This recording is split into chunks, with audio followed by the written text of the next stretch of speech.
Hello students, आज हम लोग पढ़ने जा रहे हैं पोएम आ फोटोग्राफ। तो किसी भी पोएम को पढ़ने से पहले हमको उसके पोइट के बारे में अच्छे से पता होना चाहिए।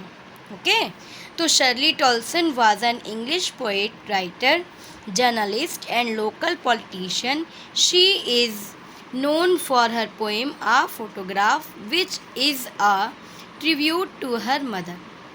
यानी शर्ली टॉल्सन थी एक इंग्लिश पोइट, राइटर यानी लेखिका, जर्नलिस्ट मीन्स पत्रकार, एंड पॉलिटिशियन यानी राजनीतिज्ञ थी। She is known for her poem, उनको जाना जाता है अपनी पोएम आ फोटोग्राफ के लिए, विच इज़ अ ट्रिब्यूट, जो एक श्रद्धांजलि है, टू हर मदर, उनकी मम्मी के लिए।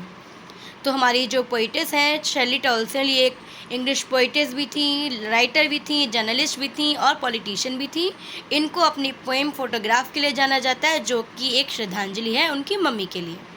अब हम पढ़ने जा रहे हैं central idea of the poem. तो Shirley Toulson poem a photograph is a tribute to her mother. ये जो हमारी पोएम है शर्ली टॉल्सन की आ फोटोग्राफ, ये उनकी मम्मी के लिए एक श्रद्धांजलि है। The poem describe 3 stages in the passage of time. इसमें इस कविता में जीवन के 3 अवस्थाओं का वर्णन किया गया है। इन द फर्स्ट स्टेज, पहली अवस्था में, the photograph shows the poets mother standing at the beach enjoying her holiday with her 2 girl cousins. यानी जो फोटोग्राफ है वो दिखाता है कवित्री की मम्मी के बारे में, जो खड़ी हुई थी एट द बीच पर, इंजॉइंग हर हॉलीडे, अपनी छुट्टियां मनाने गई थी, विद हर 2 गर्ल कजिन, अपनी 2 चचेरी बहनों के साथ। She was around 12 years old, वो लगभग 12 वर्ष की थी। यानी हमारी जो पोइटेस है उनकी मम्मी 12 वर्ष की थी एट दैट टाइम, उस टाइम पर।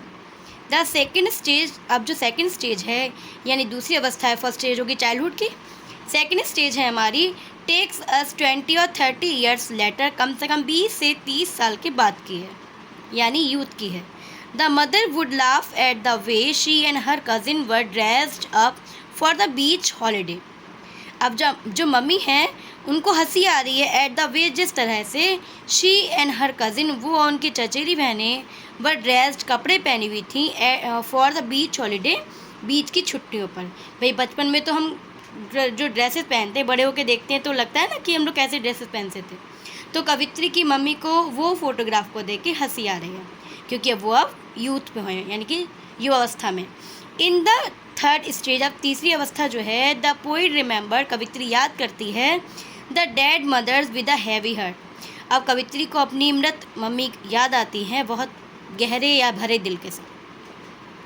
द फोटोग्राफ रिवाइव्स, अब ये जो फोटोग्राफ्स है पुनर्जीवित कर देता है a nostalgic feeling in the poet, कवित्री के अंदर एक उदासीन भावना। यानी ये जो पोएम है हमारी, इसमें लाइफ के 3 स्टेजेस का वर्णन किया गया है। फर्स्ट स्टेज में पोइटिस की मम्मी का चाइल्डहुड दिखाया गया है, सेकेंड स्टेज में यूथ, और थर्ड स्टेज में उनकी death. Okay, thank you class.